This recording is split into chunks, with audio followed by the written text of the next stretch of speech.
Donald Trump thinks that you're so racist that you're going to fall for him blaming people who didn't cause these problems. His job is to enforce that law. By definition, are agents of injustice.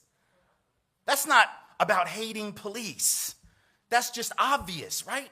If you are the enforcer of the system and the system is the problem, then you are part of the problem. If you want to be part of the solution, you got to flip that system. Right? You can't stand at the end of the conveyor belt in the factory marked sausage factory and be shocked when all the stuff it sends you is sausage. If you're sitting down there and you're like, where the hell are my chicken nuggets?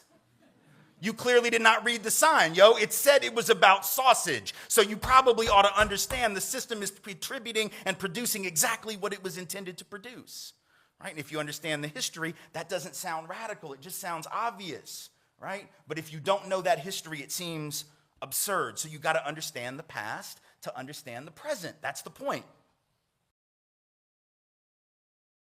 This man is a white person, but he is a human being, because by addressing these issues and by talking about these issues, it shows that you understand that everybody is human beings and they're supposed to be treated like human beings. Welcome back to this YouTube channel, my beautiful people, to your beautiful space. This is African Streamline, and I am Atamba Heti. Let's get after this video. Donald Trump thinks that you're so racist that you're going to fall for him blaming people who didn't cause these problems. It's almost like a way of saying to the person who actually might be racist, it's almost like appealing to their better nature and saying, surely you're not going to fall for that.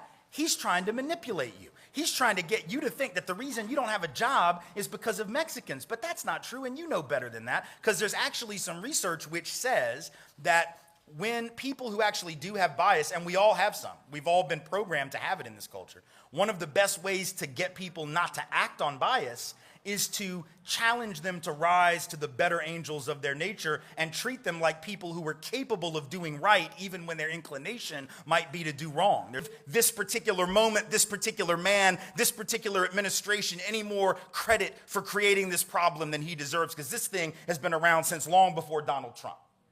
This thing has been around long before Trumpism, right? We can't give all the credit there. It's not like Donald Trump thought up some new stuff. Right? It's not like Donald Trump created the problem. This is a problem that goes back to the founding of our country. So we'll get to that. But I want to start somewhere else. If you don't understand, for instance, the history, the predicate, what came before when it comes to the subject of law enforcement misconduct in black and brown communities, for instance, right? If you don't know that history because it was never taught to you, right, then a movement like Black Lives Matter won't make sense to you. If you don't understand the way that black life has been discounted and denigrated and has not mattered institutionally to an awful lot of folks, right, then somebody proclaiming that Black Lives Matter will seem irrational. It will seem horribly militant and separatist and maybe even hateful. And then you'll say things like, but what about my life? What about me? All lives matter, don't they? What about me? I know, precious. I know your life matters. I know my life. You don't have to tell me that all lives matter. I get that. I got 2 children. I got 2 teenagers. They're 15 and 13. They are white. That is what happens when white people make babies. You get white babies. They are white. I know that their lives matter. You don't have to tell me. I don't need a bumper sticker to remind me of the value of my own children's lives. The point is, every cop in this country also knows that my daughter's lives matter. And every teacher knows, and every employer knows, and every bank loan officer knows. That is to say, we don't have to specify about my daughters. Their lives and the value of their lives are taken for granted. You only got to specify that which gets routinely ignored.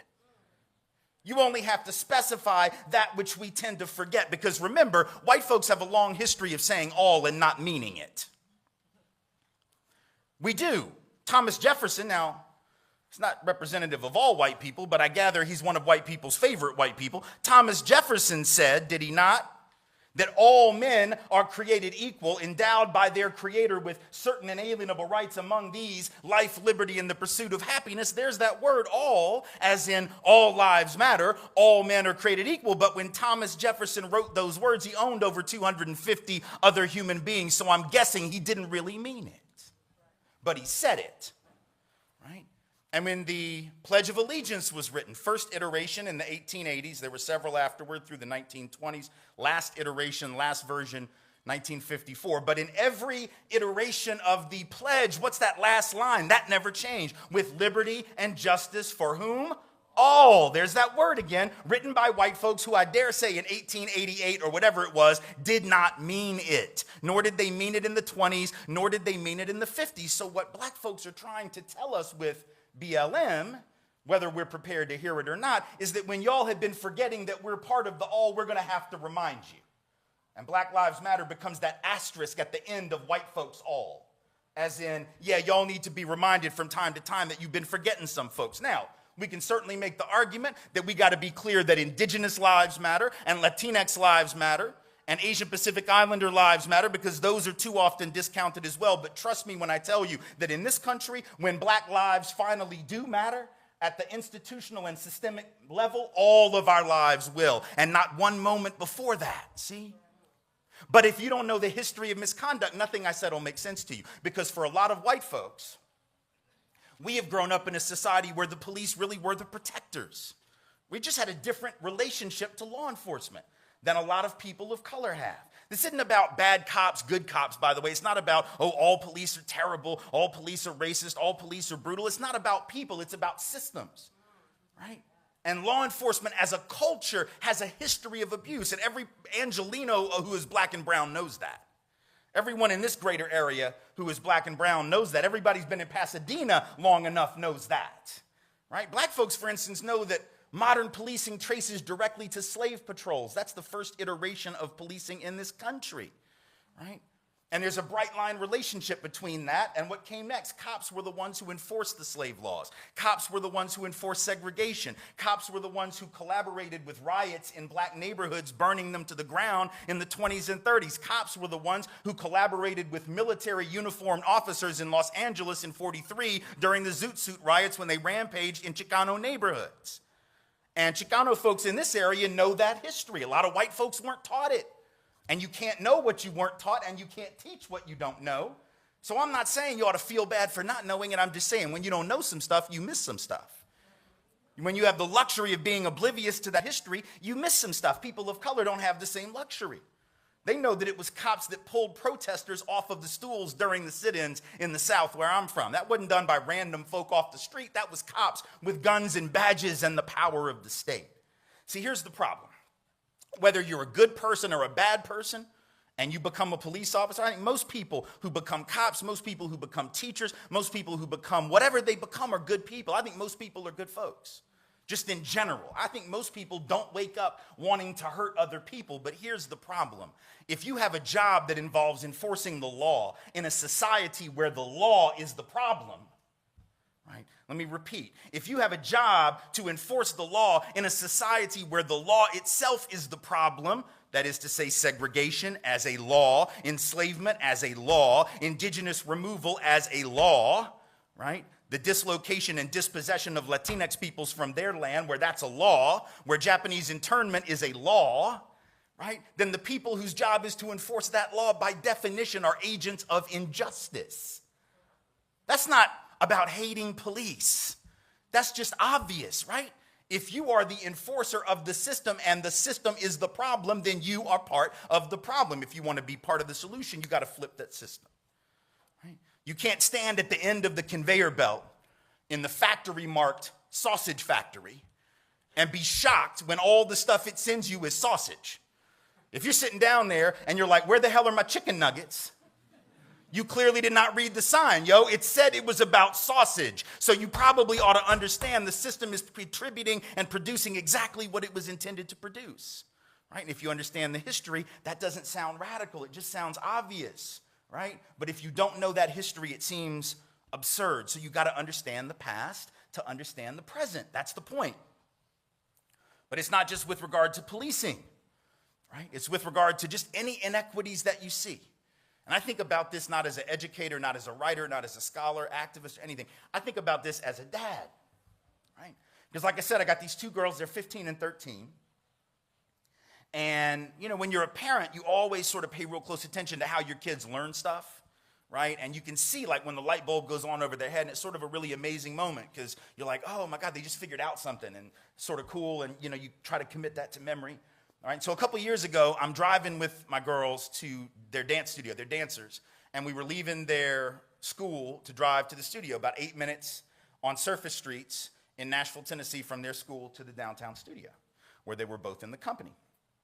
And it's a drive we've made every day, virtually every day for like a year and a half during the week and once on weekends. So we're used to this drive, but on this particular day, something different happened. We get stopped at a red light, and that red light happens to be in the middle of public housing, right? Both sides of the street, public housing apartments, or what we refer to in this country as projects, right?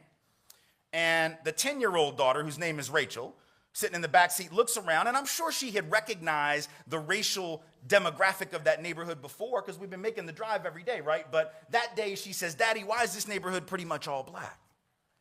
Oh, that's a hell of a good question, right? I mean, that's a really deep, like my kid, my 10-year-old is doing like urban anthropology in the back of my Highlander, y'all. That's like some pretty serious stuff. Like I was very proud too, because after all, this is what I do, right? And she's like noticing stuff, and I'm like, oh, I'm so proud.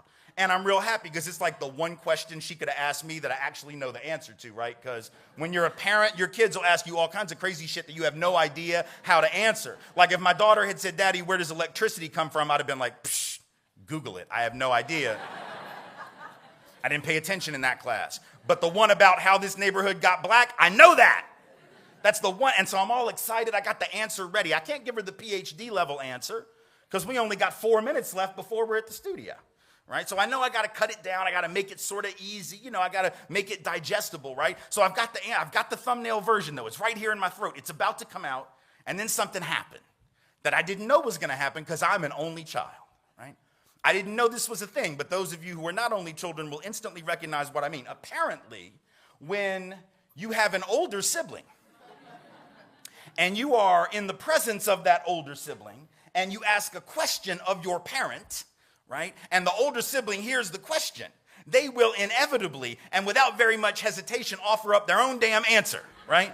Just to show how smart they are, right? And so Rachel says, remember the question, why is this neighborhood pretty much all black? And Ashton, the 12-year-old, without missing a beat, as I'm getting ready to offer the answer, jumps up and says, redlining, which is scary-ass accurate if you know the history. And if you don't, you're about to. I was like, what? How did you know that? Have you been reading my books? Like, what? Is it genetic? Do you just know shit? Like, is it passed down generationally to you just because daddy knows? That's crazy. It was creepy. And the 10-year-old said, I don't think I know what redlining means. I'm like, yeah, I don't think your sister does either, but that was a hell of a guess. Right? Now, here's the thing. To be honest with you, her answer is not quite right. She actually sort of got it twisted a little bit because redlining is not how it got black, but it is how it got poor. So she's sort of conflating race and class, but I'm going to give her half credit because, damn, she's 12 years old at the time. But let me just sort of explain to you what redlining is. Redlining is a thing that some of y'all will know what this is, but in any event, it was something that was very common. It was done as a matter of course all through this country, north, south, east, west, everything in between, where banks would take maps of neighborhoods and they would take a red marker and they would draw a line around black neighborhoods, and occasionally they would do the same with Latinx neighborhoods, but especially black neighborhoods. And anybody who lived in the boundaries of that neighborhood was not going to get a loan. You weren't going to get a business loan. You weren't going to get a mortgage loan, nothing. And it didn't matter if you had good credit, didn't matter. Didn't matter if you had a good job, didn't matter. Didn't matter if you had a good education, none of it mattered. You weren't getting a loan just because you lived in that space. And this was done generation in and generation out as a formal and totally legal above-board practice until 1968 when the Fair Housing Act was passed. But even after that, the research tells us it continued indirectly, sort of informally, secretly. The research today says we probably got 3 to 4 million cases of housing discrimination against people of color every year based on race. About half of those are in the mortgage market. The other half are in the rental market. So in other words, it's still happening. But it used to be totally legal. And as a result, right, that meant that those communities were starved of wealth. Those communities were starved of capital, right? Folks weren't able to start up businesses. And by the way, at the very same time they couldn't get those loans, they were knocking down neighborhoods to put up interstates and to put up shopping malls and to put up garages and office buildings, and most of the houses that got knocked down and apartments that got knocked down were being lived in by black and brown folks. 20% of all African American housing in the country was knocked to the ground between 1950 and 1969 to make way for economic progress, highways, etc. Right? So people of color were being denied capital, and the stuff they already had was being flattened by bulldozers, right? So that's how those neighborhoods became poor. But how did they actually become black, or black and brown combined, folks of color? Well, that happened for a couple of reasons that are really important to know. First of all, most people don't know this history, but like Baldwin said, if you don't understand it, right, then you're not going to understand what you see. That's the effect of what he was saying in that quote I started with. What happens is the public housing that we were looking at right there in Nashville, and this is true public housing nationwide, that was created not for people of color. Most people don't know this history, but you need to. Public housing was created for white folks. Right? For the first couple of years, it was very hard in most parts of the country for people of color to even get access to publicly subsidized housing. It was created for poor white folks, to give them an opportunity, a leg up, to come into the so-called middle class. But at the very same time that the government creates those public interventions in the housing market for white people, they also created some other programs that were sort of duplications of that, but even better. They create the FHA loan program, the VA loan program, later on the GI Bill program. In theory, these were open to everybody, but in practice, virtually all the benefits went to white folks because the criteria to qualify for these loans, which were government guaranteed loans, loans without which you could not have gotten a house in the 30s, 40s, and 50s. Virtually all the benefits went to whites because the underwriting criteria, the lending criteria, essentially excluded almost all people of color, with just a few exceptions. So in other words, the neighborhoods became racially identifiable because certain folks were able to hustle it out to the suburbs using those loans, right? Leaving the ones who couldn't get the loans in the city. And then you couldn't get a loan in the city because of redlining and other forms of discrimination. So these neighborhoods become white, these become black and brown, these become middle class to affluent, these become poor, not because of anything having to do with the people that live there, but having to do with the decisions made by people who most definitely do not live there, right? Now, I get to the end of that story and we're at the studio. I drop the kids off and I'm wondering, God, I hope they got it, you know? They seem to. They're nodding. They're, oh, yeah, okay. They seem to understand, yeah? And as I'm driving away, I think to myself, that's a really important story because what if my kids ask me that and I don't know the answer? What if your kids ask you and you don't? What if a child asks a teacher in a classroom and they don't because they were never taught it? Because were any of us really taught in K-12 about that process of racial discrimination? I wasn't. I wasn't taught in AP history, and hell, that's the history for smart people. That's what they tell you. That's the history where you can supposedly handle anything. Apparently not that, though. You can't handle that. So they don't tell you that, right? And if I don't know the answer, do you think my kid stops wondering about the question? No, see, my 10-year-old who wanted to know why the neighborhood looked the way it did, right, is going to keep wondering. But if she asks and I'm like, oh, I don't know, she's going to keep wondering, what do you think her conclusion is going to be? Because she's going to come to her own conclusion. And you know what that conclusion is going to be.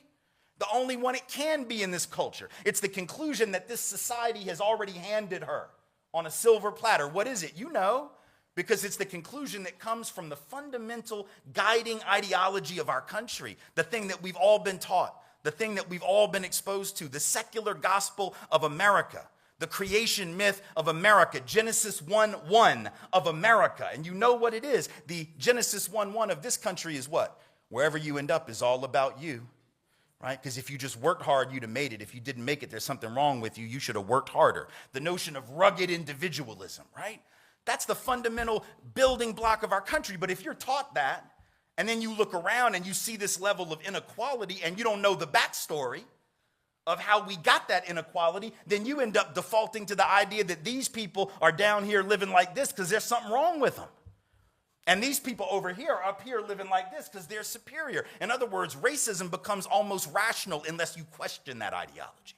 Just like sexism does, right? Because if you look around and you see men disproportionately on the hierarchy, right, and you see women disproportionately below them on that hierarchy, then it becomes almost logical for people, even women, to internalize a belief that they don't have the same capacity as men.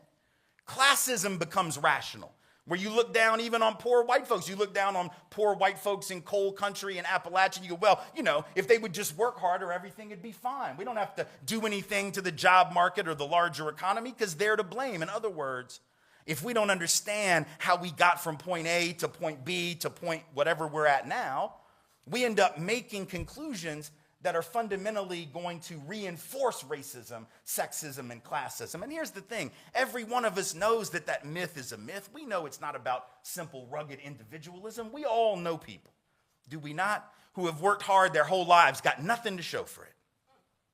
And we all know people who were born on third base and think they hit a triple, right? Never had to work hard, right? And they'll never lose what they've got. I'm even told, now this may be a rumor, y'all tell me, but I was told, as hard as this may be to believe, that there are even people who inherited their father's real estate empire in the 1970s, got to take over his real estate portfolio in the 1970s when it was worth $227 million already, and turned it into a few billion and decides that makes him a self-made billionaire. Have y'all heard that story? I heard that story. I don't know who I'm talking about. I forget the name, but I feel like that's a thing, right? We know it's not about rugged individualism. It's about head starts, who had them and who didn't. It's about an 8-lap relay race where some folks started on lap 5, and some folks had to start at lap 1, and then were shocked when the ones with the 5-lap head start crossed the finish line first. That's what's supposed to happen when you have a 5-lap head start. Yes? Right?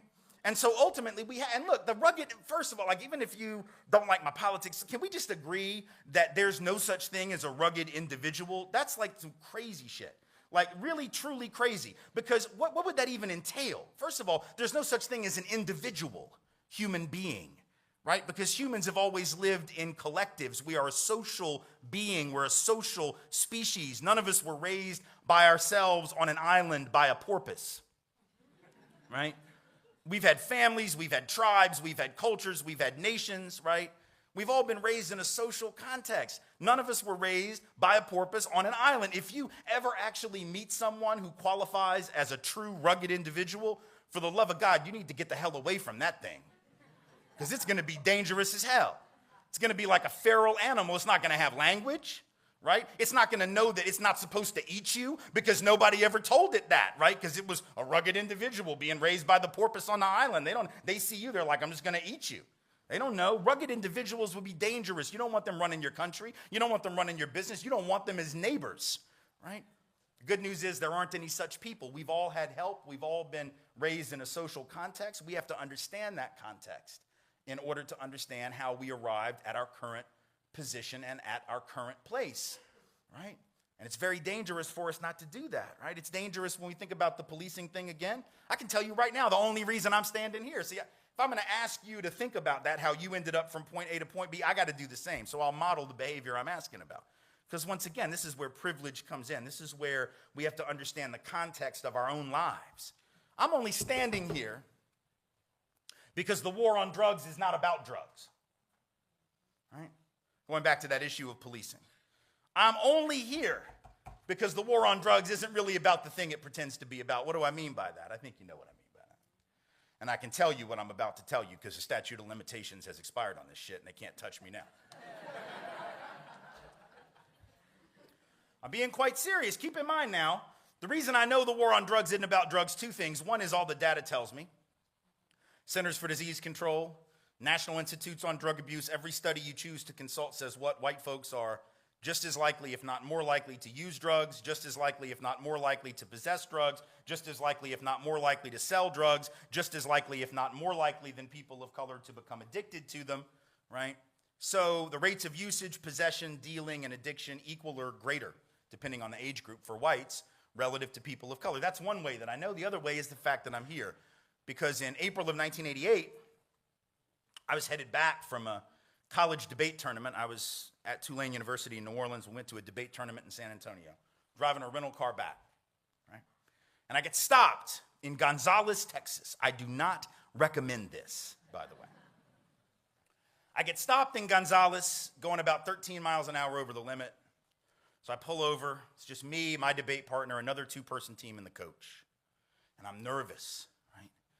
And I'm nervous because I know what's in the car other than debate evidence.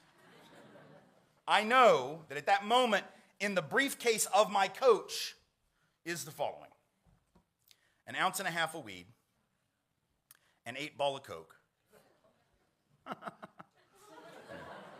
12 sheets of acid. Yeah, Google it.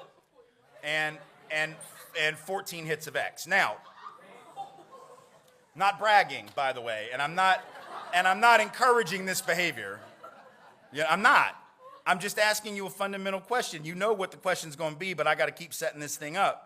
Now, for those who are not drug users, either now or at any point, that is not for personal consumption, as you can probably imagine. That would kill anyone who tried to do all that. So that was my coach. He was a dealer on the debate circuit. He would deal to other coaches. He would deal to debaters, right? So I get pulled over, and I know that's in there, and I'm nervous as hell because he comes to the door with that flashlight, right, puts it in the face, and he's like, I need to see your license. I'm like, of course. I'm looking for it. I'm looking for the damn thing. It's a wallet. It's got like 4 places it could be. Can't find the damn thing. And it seemed like it took 30 minutes. It was probably 20 seconds. But it seemed like it was a half an hour. I'm sweating, right? My eyes are getting big. I'm sweating crazy, just profusely. The air's on, doesn't matter. Sweating, right? And I just know that this is not going to go well. He says, would you like to come back and sit in the cruiser where the light's better? I'm like, okay. I go back there. He's right, man. The light is way better in the police car. So I'm looking for it, right? Finally, I turn over this one little, flap where you put pictures and credit cards and stuff, and there's my fake ID. I got that. He sees it. He goes, isn't that it? I'm like, no. That's something else. I don't know. That's like a craft project. I don't know what the hell that is. I don't know what that is. I don't know, even though it said driver's license right on the damn top. And he saw it, and he's like, are you sure? And he starts to reach for it. And just as he starts to reach for it, now keep in mind, just the license alone is a misdemeanor offense, $500 fine, up to 60 days in jail potentially. Probably wouldn't have gone to jail for it, but they're going to search the car when he gets it, right? So he's reaching for it, and just as he does, I find my real license that magically reappears in a place that I thought I had searched 5 times. And I'm like, here it is. Oh, here it is, right? And he goes, you sure that's it? And he gave me a look that said he knew. He writes me a $75 ticket. He lets me go. Now, if you think that he wouldn't have searched that car with all the nervousness that I was exuding, the at least suspicious behavior that would suggest possibly something greater was up. If you don't think he would have searched that car if I were black or brown, you have not been paying attention. And I don't mean to this lecture. I mean to life in general in America, right? So see, that doesn't take away from whatever genuine abilities I have as a speaker or as a writer or as a scholar or as a whatever, right? But it means that every one of us is where we are because of a confluence of factors, some of which have to do with privilege that we didn't earn, some of which are just about luck. Because the other reason I'm standing here is even stranger than that one. The reason I'm really standing here is because right after I graduated from college, I got a job in Louisiana working against a white supremacist neo-Nazi former Klan leader named David Duke, who was running for the U.S. Senate and governor in Louisiana in 90 and 91.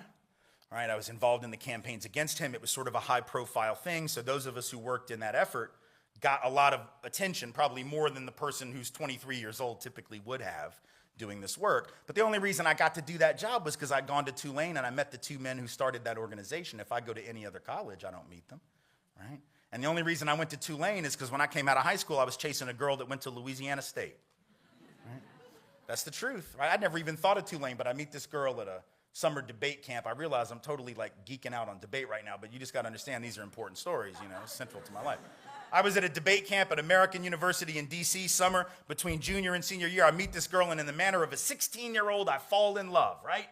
And I tell her I'm going to go to Emory in Atlanta. That was where I was going to go. She's like, no, you can't go to Atlanta for college. We'll never see each other.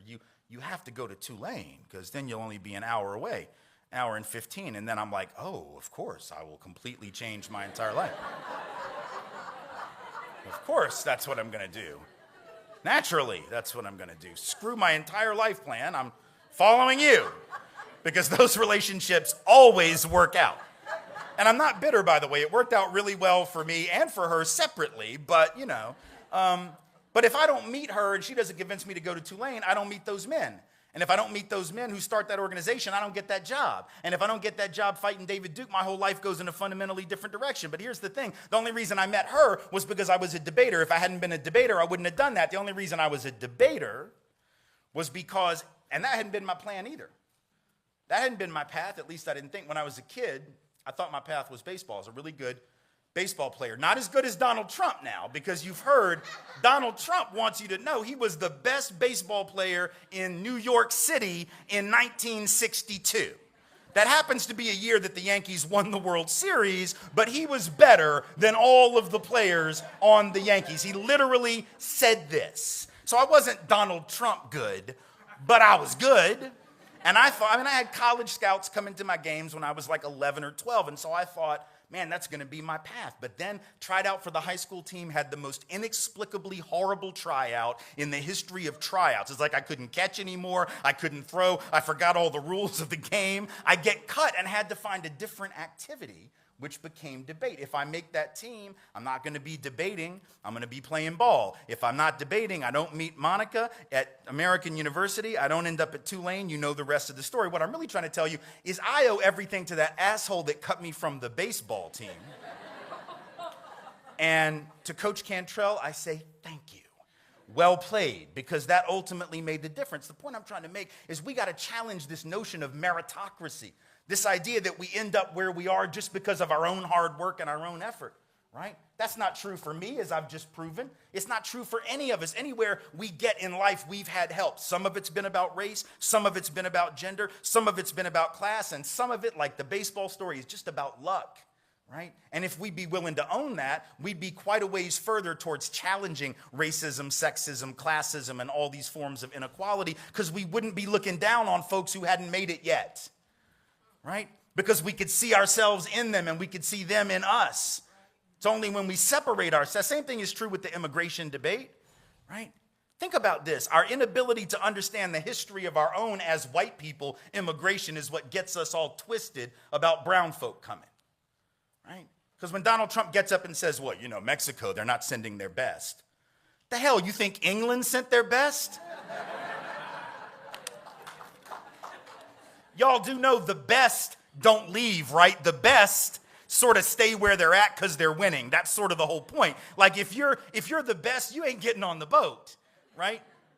I mean, the best are already, why the hell would they leave, man? They got everything they want. It's not like sometime around 1642, there's some British nobleman that gets his family together around the fireplace in the big castle and goes, all right, I've been giving this some thought, and I've consulted with your mom, not much, because it's like 1642, and I don't even have to ask her damn opinion. But we've been talking about it, and I think even though, I know you like the castle, right? It's great, right? I know, it's brilliant, it's great. I know, it's fantastic. You remember last weekend we were at the King's? I know, right? You like the King's children, right? They're fabulous. I know you're out there riding on the ponies. We got all this gold. We do all these great things that rich people do in 1642. It's fantastic. But to hell with all that. I've got an idea. And we've decided that in 2 weeks from now, we're going to ask you to gather up your things. Just gather up your things. Just all that you can carry. Nothing else. Just gather up your things. And we are going to get on a boat. A rickety old ship. I don't even know if it's seaworthy. Having people like this in a nation, or rather in the world, is very nice, because you see, white people do not feel good when we address, or when we talk about racism. They don't feel good. They feel like it is something that maybe is not supposed to be spoken. Or rather, they feel like they are not like you are addressing them or something like that. But when something is bad, talk about it. Even if it's in your family, if your mother is doing wrong, stand up and say, "Mom, this is wrong. Don't do it." Whether she's your mother or not. If your brother has stolen something from the neighbor, and the neighbor comes to your home complaining, come on, don't defend them. Don't stand and say, he's my brother, now I cannot. No, if he was able to steal, if he did what is wrong, stand up and say, brother, you did wrong, you deserve a punishment. Don't protect and don't cover people who are doing things that are wrong. This is a white man speaking on racism and segregation and all that. And therefore, people like these are the people we need to look at are the people we need to support, are the need people we need to make them known. Okay? And I think every other people should just be human and live like humans. Black people have gone through a lot, and it's normal. It's not going to continue. It has to come to an end. It has to come to an end. They must be respected. They must be shown love because of what they've been able to do into this world. And therefore, things like these ones should never and should not continue. If you've not been able to come across racism and to come across segregation, you might not be able to understand what people mean, or rather how people feel when they're segregated and when they are resisted. Okay? But sometimes right now we're used to it, and therefore you're making us get to a point when we also have to treat you bad, because it's not that black people do not have potential or the capability of treating white people bad. They are capable, but because of the good heart, they can't do that.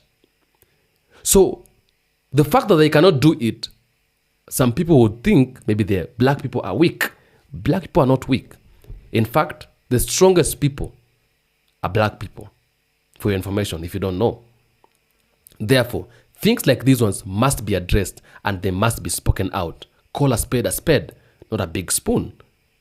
Call it what it is. If it's racism, call it racism. If it's segregation, call it segregation. If it's hatred, call it hatred.